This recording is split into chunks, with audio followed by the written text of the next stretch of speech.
Talking about erectile dysfunction isn't easy. Most brush it off or blame themselves, saying things like, I lost my mojo. Or people make excuses like, I had a long day at work, or sorry, honey, I'm just not feeling it. Guys, with Roman, it's easy to talk about with a real healthcare professional who can prescribe real medication. It's simple, safe, and totally discreet. With Roman, you get a free online evaluation and ongoing care for ED, all from the comfort and privacy of your home. A healthcare professional will work with you to find the best treatment plan. If medication is appropriate, Roman will ship it to you for free with 2-day shipping. The whole process is straightforward, simple, and discreet. Getting started is simple. Just go to getroman.com/Chael and complete an online visit. Go to getroman.com/Chael today. If approved, you'll get $15 off your first order of ED treatment. Ali was talking with Mike Tyson. Mike Tyson's got a podcast. I think it's called Hot Boxing with Mike Tyson. But Ali was on there, and Ali shared with Mike Tyson that Dana called. Now, stay with me. This is very relevant. That Dana called Ali and said, George wants to fight Khabib at 165 pounds. That's total. I know that sounds like things you guys have heard before. It's not. It's different because Dana called Ali. That's an offer. That is not, hey, let me tell you something funny that happened. Hey, let me make conversation. Dana called and said George wants to fight, and he had a specific weight of 165. That's as much detail as Dana could get. That's an offer. That's way different than we've heard of anything Khabib related since Khabib retired or Khabib and George getting together. Way different when Dana makes that phone call. That means somebody has convinced Dana that they are sincere and they want to do it. That somebody had to be George St-Pierre. Now that it does come back, right? And this is starting to turn into the day-old question. Why do we keep talking about this? And there was something very exciting. I could answer that question at one time. At one time, I could tell you, but Khabib had the belt. George wanted the three-peat. Khabib wants to be the greatest of all time. They both had something the other one wanted. Now that Khabib has left, there's still something on this fight meaningful. I mean, they're fighting for legacy, period. There is a debate that is going on. Who's the greatest of all time? Is it George? Is it Khabib? Like, this is a very real debate, and they want to end it. And one of them is going to be faced with the reality that all of these people behind their back and saying it's them can't say it anymore. There's a lot on the line. You're risking a lot. If you're George and Khabib, you're risking a lot, but you want a lot. You're greedy. And to be the greatest of all time, you have to be. So the mere fact that George is the one calling and say, I want to do this fight, it just furthers the point. This is how you get to be the greatest of all time. You take it all. You are ruthless. You leave nothing for the other guy. You come in, you take it all. You want to be the greatest of all time, you got to have this mindset. I believe that Khabib very much has that same mindset, but Khabib said, I'm done. And Khabib was very set at one time. I'm going back in my memory, but I do remember very clearly seeing interviews done by Khabib 3-4 years ago that involved going to 170 pounds. And Khabib was very set on 155 is mine. You want me, you come see me, but you see me here. 165, I think in retirement would be a little bit more comfortable. Khabib would even enjoy himself a little bit more. And I don't know how locked into the ideal and ideology of I'm a 155 pounder or bust he is. But it's all I have to go on. Even if it's 3 years old and it's off of my memory, I do remember Khabib talking about that. And if you had these two guys fight, I mean, you have to think about it for what it is. This isn't a match. This isn't about punches and kicks. This isn't even about a title or contendership or money. This is solely about, I don't want there to be an argument. And half of the society is saying nice things about you that should be said about me. And I want those compliments, right? I mean, this is what they're fighting over. It gets pretty damn petty.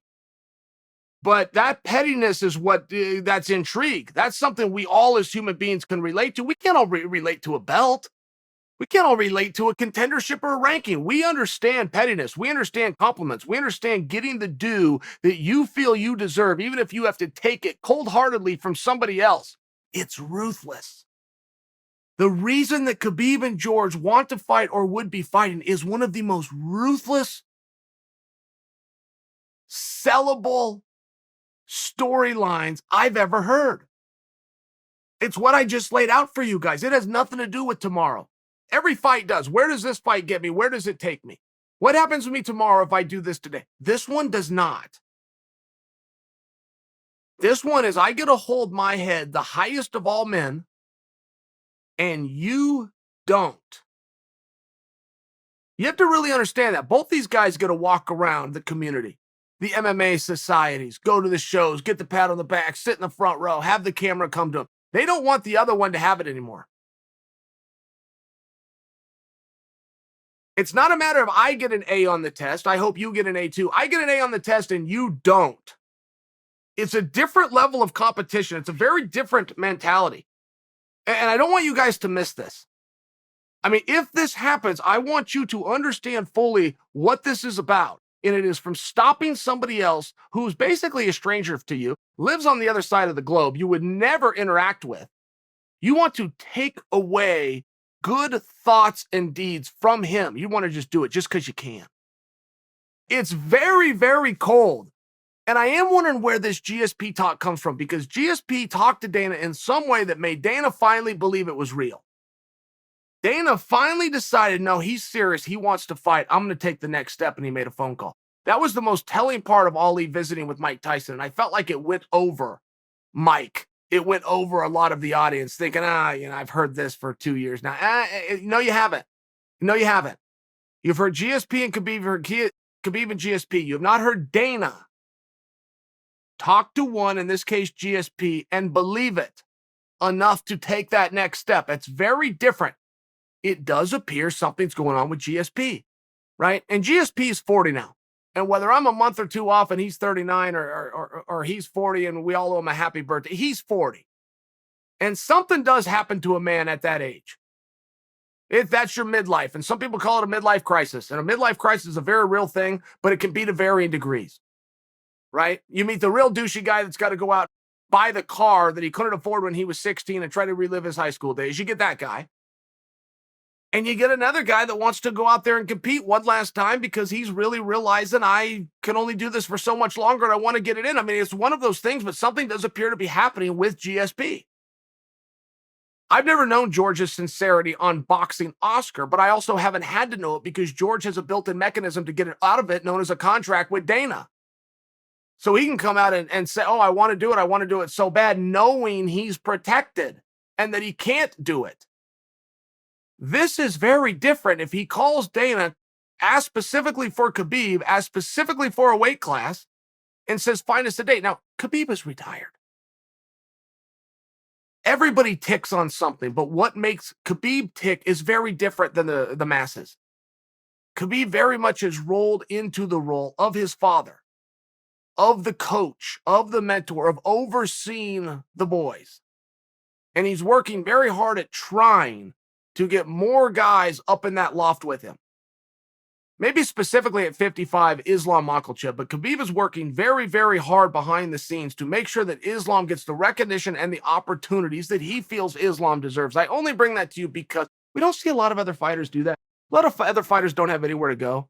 A lot of professional athletes, all they have to look forward to is drugs and alcohol to try to fill the void that walking into those sold-out arenas provided for them. Khabib's was different. Khabib rolled right into this, and he's working very hard, and he's doing a very good job at it. St-Pierre looks like he's got one more left for himself. And it's going to be one of these dream fights, guys, and I realize that it's 2 years, and this is going to get real tired and real old soon. But it is one of these dream fights, much as we look back on why did we not make Anderson Silva versus Matt Hughes? Or why did we not make Anderson Silva versus GSP or Anderson Silva versus John Jones? Anderson seems to be the common, but he was the guy that was moving up a couple of different weight classes, was said to be the greatest of all time, surrounded, one down with St-Pierre and one up of Jones. And I think if we all look back and we're telling the truth, we regret that. I think if we look back even more recently, the way that Conor McGregor was managed in the year 2000 is something that we made a mistake. Run him out there one time in January, a credible performance against Cowboy Cerrone, and then he gets shelved. I think if we look back and were to tell the truth, we made a mistake.